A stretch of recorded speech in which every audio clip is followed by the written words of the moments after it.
Meditação da Mulher, 14 de dezembro, terça-feira. Mantendo a fogueira. Mantenha-se o fogo continuamente aceso no altar. Não deve ser apagado. Levítico, capítulo 6, verso 13. No tabernáculo, cuja construção foi orientada pelo próprio Deus, havia um véu que separava o lugar santo do Santíssimo e da presença imediata de Deus. Diante desse véu ficava o altar de incenso.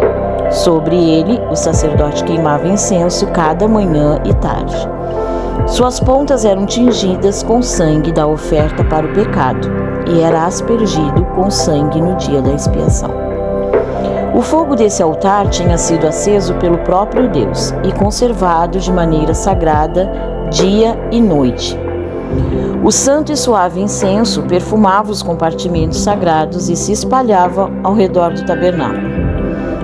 Hoje, não precisamos de um altar para nos dirigir a Deus, mas a necessidade de manter um fogo aceso continua. O fogo da relação verdadeira, constante e íntima com Ele. Se esse fogo arde diariamente em você, certamente é porque está vivendo uma inspiradora experiência que não trocaria por outra. Mas talvez você não se identifique com esse entusiasmo.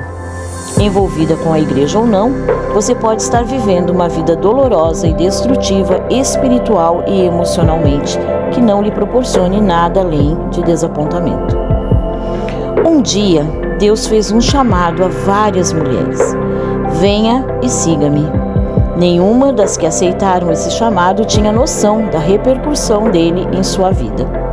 Simplesmente sabiam que estariam seguindo alguém que as amava, que desejava torná-las grandes aos seus olhos. Então permitiram ser conduzidas por ele. Ao viverem essa experiência, mulheres tímidas e acanhadas se tornaram ousadas e sua influência extrapolou a vida de cada uma na terra. Você tem passado tempo suficiente com Jesus para manter a fogueira ardendo? Ou deixou de providenciar a lenha e o que restou é apenas um montão de cinzas e o frio? Se não alimentar a chama que a move a seguir e servir a Deus, ela esfriará, tornando-se um monte de cinzas, e sua vida espiritual se transformará em indiferença, frieza e frustração. Fogueiras desatendidas apagam e se tornam uma pilha de cinzas. Coloque lenha no fogo a cada manhã, e o fogo sempre arderá, e você amará mais as coisas do céu e menos as deste mundo.